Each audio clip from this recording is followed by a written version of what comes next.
The Elon Musk buying Twitter deal is dead. 100% over. He killed it. He does not want to buy Twitter at all. Now, Twitter are pretty adamant that Elon is bound by the legalities of the contracts that he signed to buy Twitter, and not only just buy it, but buy it for $44 billion, which pretty much everyone agrees is an absolute rip-off in current market conditions. Now, this is obviously not a new story. We've been talking about Elon maybe buying Twitter for months now on end, and yesterday we got this brand new development that Elon is finally trying to back out of the deal after throwing a whole load of shade onto the idea that he might actually not go through with it at all. Now, there have been loads of developments, and today in this video, we're going to go through and talk about all of them. We're going to give you context, explain exactly what's happened and what we might expect for the future. So let's strap right in. So we're going to start off with a very brief history lesson just to explain the context behind this deal in the first place. Now, it's worth noting that Elon Musk has been on a little bit of a personal crusade for free speech, in particular in regards to platforms like Twitter censoring certain views when he believes that people ought to be able to say whatever they want online. This tweet encapsulates it perfectly. At first, he put up a poll allowing people to vote onto whether or not they think that Twitter abides by the principles of free speech. And then when the poll came back overwhelmingly in his favor, he put out this tweet saying, "Given that Twitter serves as the de facto public town square, failing to adhere to free speech principles fundamentally undermines democracy. What should be done, and is a new platform needed?"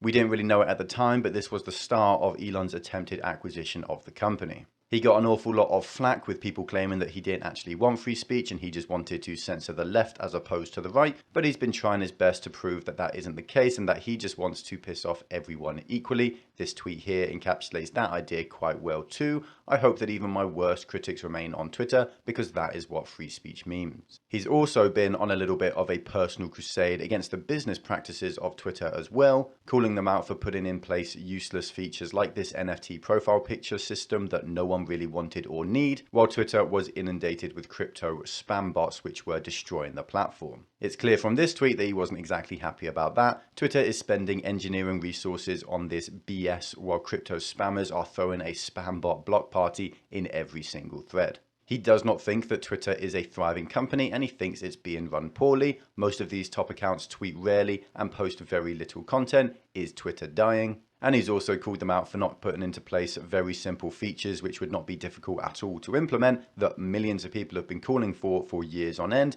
but for some reason Twitter just refused to abide by what its customers want. It's safe to say then that he wasn't really a fan of Twitter, the company that it became, and how it was actually run, despite the fact that he did agree with and like the basic ideas of the business as a whole. Now, after months of tweets like that, which were a little bit cryptic and may have hinted at to what he was doing, he finally came out with a regulatory filing that proved that he had bought up 9% of Twitter on the open market from the stock market, and that he intended to keep on buying too. Now, at this point, the board of Twitter absolutely panicked. They knew how Elon felt about them. They knew that if he continued to buy up shares and took control of the company, that they'd all be out of a job. So they started threatening Elon with something called a poisoned pill. Basically, a system that allows them to massively inflate the number of shares in a business and allow certain investors to buy those shares at very low prices, basically diluting Elon's stake away, killing the company, but preventing Elon from getting any kind of control. Finally though, after a lot of back and forth, a lot of negotiations, and an awful lot of bad press on both sides,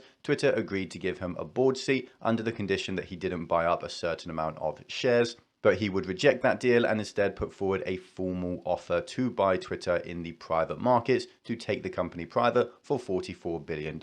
Again, at first, Twitter and the board kicked up a whole load of stink. They weren't happy about the deal. They thought that Twitter was worth more than $44 billion, which we all know it wasn't. And then in the end, they finally accepted his deal. Now, this caused loads of controversy. There were anti-free speech people coming out of the woodwork, which is the first time I've seen that happen. And then there were the pro-free speech side. There were those who were anti-billionaire and then those who were pro-billionaire. And in general, the sentiment around Elon Musk has changed massively over the course of just a few months. He went from the darling child of Reddit to basically the public enemy #1. If you go on r/popular on Reddit right now, I guarantee you will see at least 2 or 3 posts with tens of thousands of upvotes mocking Elon for something or another.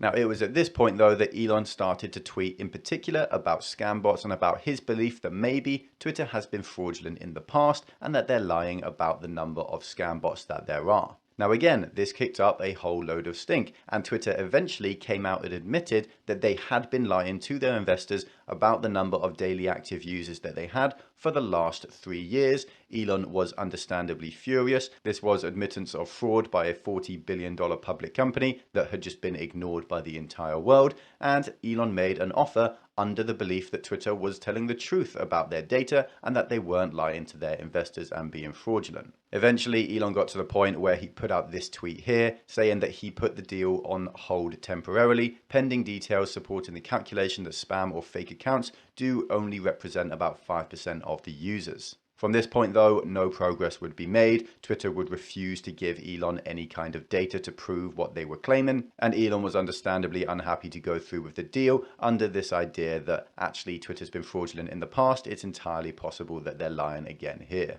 This culminated with the news that we got yesterday that Elon is officially killing the deal, that he no longer wants to buy Twitter for that $44 billion price tag that he had agreed previously, and he's blaming Twitter's fraudulent practices for this change. Where does this leave us then? Now, Elon is still the largest singular shareholder of Twitter stock. He owns about 9% of the company, just below $3 billion worth. Twitter, after initially rejecting this deal, are now planning to sue Elon to try and force him to buy Twitter at the $44 billion valuation, but he doesn't want to. There is a $1 billion forfeit fee that could be applicable here, but apparently this is only relevant if Elon is incapable of getting financing to put this deal through, so it's likely that this might not apply here, and it's leaving everyone wondering what is actually coming next for this whole saga.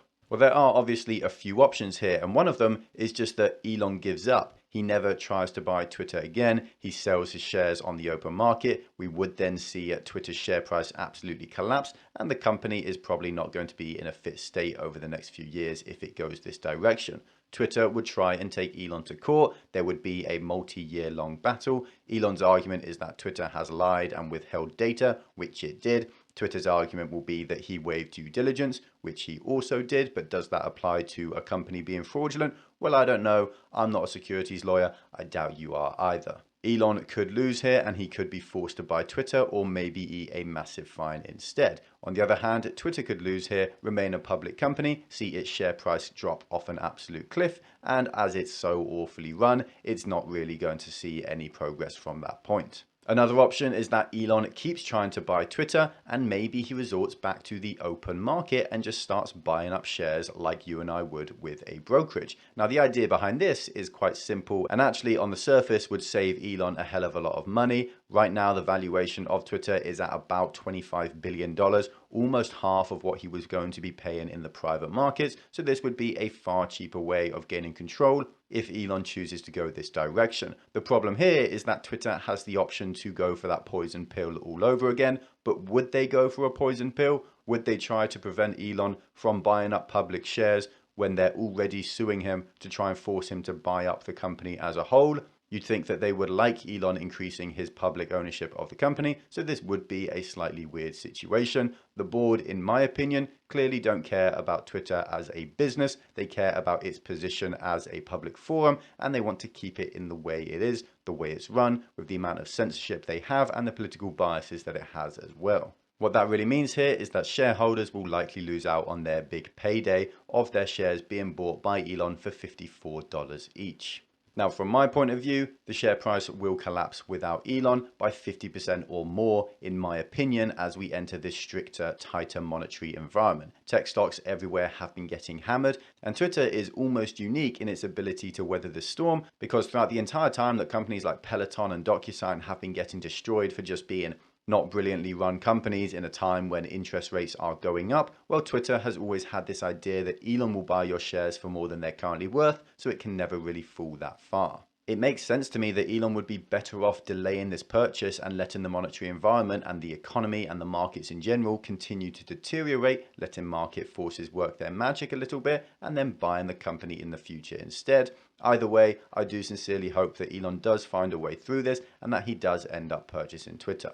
There is, though, a final option here, and it's one that's gaining more and more traction after this news we just got, and it's the idea that Elon never wanted to buy Twitter in the first place, that he used it as an excuse to sell loads of his Tesla shares at the top above $1,000 per share with no backlash from the Tesla community because he had a reason behind it, and it had nothing to do with him selling out at the top. Personally, I think Elon is actually relatively principled, especially when it comes to free speech, and I think he does want to help move Twitter in that direction to abide by that idea, and I'm not sure that the claims against him are actually fair at this point in time. Now, the drama here is obviously not over. There's going to be way more to come at this point. If this does go to court, it's going to be years long. There will be countless people like myself giving our take on YouTube or Twitter or whatever, and I would just encourage you all to remember that I'm not a lawyer.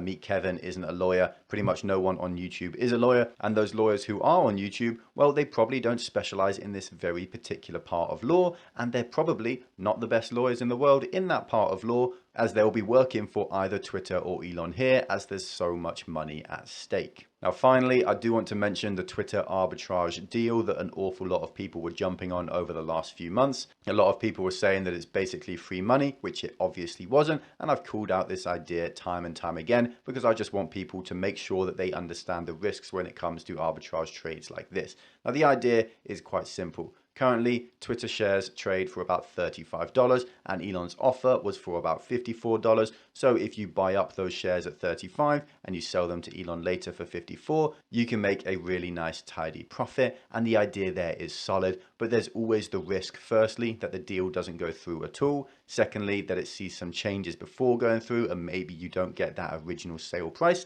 And thirdly, that maybe the deal takes years to go forward and then you have the opportunity cost of having your money tied up in Twitter shares as well. Because of the way this deal has planned out so far, I suspect an awful lot of traders have lost money here, and I personally saw a bunch of videos from YouTubers and TikTokers alike telling people to put all their money into Twitter because it's a free money glitch, which of course in the free markets never exists. Be careful, do your due diligence, and make sure not to take unsubstantiated, unnecessary risks when it comes to your investments. If you enjoyed this video, then make sure to like, comment, and subscribe to bless the YouTube algorithm. It really does help. If you want to join our exclusive community, then check out our Patreon. You get access to our Discord server and extra content like access to my portfolio and buy and sell alerts for all my own investments. Also, make sure to check out the link in the description to Masterworks. It can help you protect your portfolio against market turmoil through fractional shares of art from world-famous artists. Art has historically proven to be uncorrelated to the markets, so it's a really valuable resource with the markets falling every week. There's also a link in the description to I Trust Capital, which helps you to invest in crypto through your tax-advantaged IRA, which could literally save you thousands. If you, like me, think crypto going down is a buy-in opportunity, then now is the perfect time to join I Trust Capital. Thank you all for watching. Stay stoic. Until next time.